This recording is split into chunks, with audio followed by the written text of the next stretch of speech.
Happy Friday, boys and girls. It's Kimochi time. Let's do it. Kimochis are our friends. Kimochis are our friends. They are here to play with us. Kimochis are our friends. They have feelings too. They have feelings too. Happy, sad, and angry, just like me and you. Awesome job.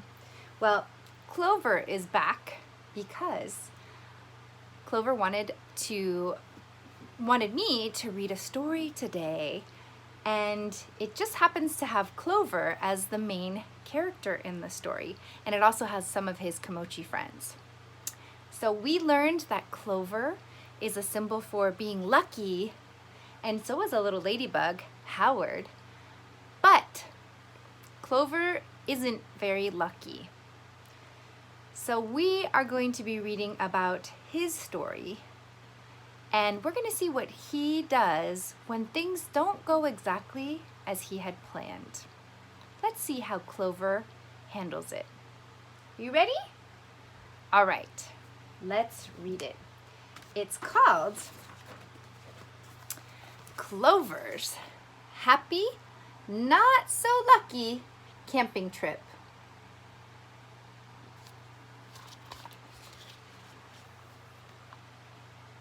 It was the end of summer on Kimochi's Way, and that meant it was time for the annual Kimochi's camping trip.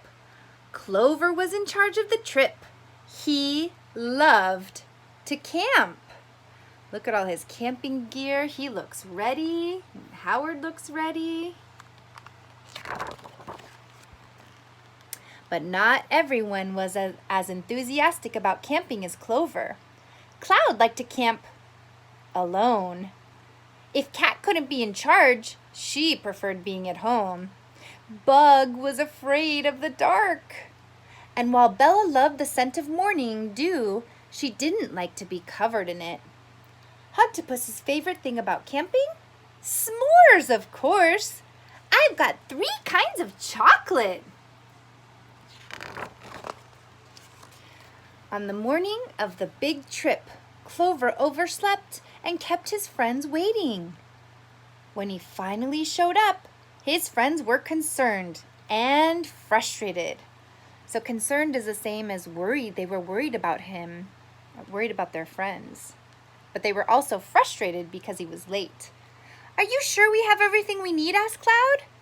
"Maybe you should have made a checklist," said Cat.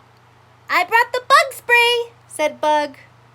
Clover believed they had everything they needed and cheerfully led his friends into the woods. But soon it became clear that Clover had forgotten something. "Where's Howard?" asked Cat. Howard? Clover had forgotten his lucky ladybug. He never went anywhere without him. How could he have forgotten? "Oh, well," sighed a disappointed Clover. "More s'mores for us," he laughed, ever optimistic. But inside, he was pretty sad. When the friends had reached their favorite spot, they started to set up camp. Clover popped up his happy yellow tent. He'd almost forgotten what he was sad and disappointed about. Soon, the campsite was nice and cozy. Look at Lovey Dove, and there's Hugtopus, and Cat, and Bella Rose, and Cloud, and Clover, Bug. The whole gang is there. What a great campsite. "Time to make a campfire," announced Clover. Together the friends gathered kindling and wood. Cat stacked the logs into a perfect triangle. She always made the fire. "Where are the matches?" asked Cat. Everyone looked at Clover. "Matches? How could he have forgotten? How am I going to make a fire?" cried Cat. "How are we going to make s'mores?" cried Hugtopus. It's getting dark," cried Bug. Oh no, I wonder how Clover is going to solve this problem. "It's okay, Bug," said Clover, "because I brought I thought I brought my lantern. Clover had forgotten that too. Maybe next time I'll make that list, Clover laughed. But no one else did. It was cold and dark. This camping trip was a disaster. I am one unlucky four-leaf clover, Clover sighed. You are so good about bouncing back, sang Lovey-Dove. You know there is more than one way to light a fire. That's it, bounced Clover. Oh, Lovey-Dove is always encouraging. Hey guys, said Clover, we don't need matches to make a fire. Hugtopus, rub those sticks together. Cloud, block the wind. Bella, add the kindling. And Bug, blow gently when Cat says so, directed Clover. It wasn't easy, but all of a sudden, the wood sparked and a small flame grew into a beautiful fire. The friends whooped and cheered. Wow, they solved their problem. Who wants s'mores? Shouted Hugtopus. While the friends roasted marshmallows, Clover played campfire songs on his harmonica. He hadn't forgotten to bring the fun. And that's all they really needed. They're all resting underneath a full moon. And that's the end. What a nice story, boys and girls. So we know that one of the main characters was Clover, and he organized the whole trip. Now, what was the setting of the story? Where did the story take place? Yeah, the campground. It started at their home first. They met outside or right before they got into the woods. And then they went into the woods. So they even told us what the setting was, the woods. And then there was a problem in the story. And the problem was that they tried to build a fire. Cat tried to build a fire. But what were they missing? Matches.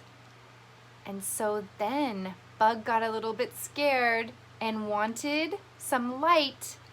And Clover had forgotten the light, the lantern also. And then Lovey-Dove comes in, saves the day, and says there's a different way you can make fire. And so they all worked together to create fire, and then they enjoyed the whole rest of the trip. So sometimes, boys and girls, there are things that we have control of, and there are things that we don't have control of. And we just have to make the best of it. And I liked what they said about bouncing back. So Clover could have been so upset because Howard wasn't on the trip with him. He could have just decided that he didn't want to be with his friends because he was so mad and disappointed that he forgot certain things that they needed. But instead, he tried to solve his problem and they ended up having a really good time. So boys and girls, bounce back. Things aren't always going to go your way, and that's okay. If you realize that, like, some things just don't go your way. Some days don't go your way. Sometimes when you play with a friend, it doesn't go your way. But you have control of how you respond to that. You can bounce back and still make it a great day. Still make it fun. Still do something else, because that's what you have control of. All right, my friends. Clover and Howard and I want to wish you a happy weekend. But before we go, we want to send you on another virtual feeling scavenger hunt. So we did the first 3 last time. So I'm going to give you the next 4 that are on the list. So, and I will share this with your teachers so they can put in the newsletter. It says, find something that reminds you of someone who makes you feel loved. So think about that. The second item, something you do or use to calm down when you're feeling mad. So what is a strategy that you use when you're really, really mad? The third thing, something that tells about a time you were brave. And the fourth thing, something or someone that you feel grateful for. Grateful means like you really, really appreciate them. I'm really grateful for all of the kindergarten teachers because we have worked so hard to try to make lessons for all of the kids so that you learn as much as you can. So think about those things, and if you want to share them on Flipgrid with your teacher, she would love it. I guarantee it. All right, friends, happy weekend. Until next week. Bye.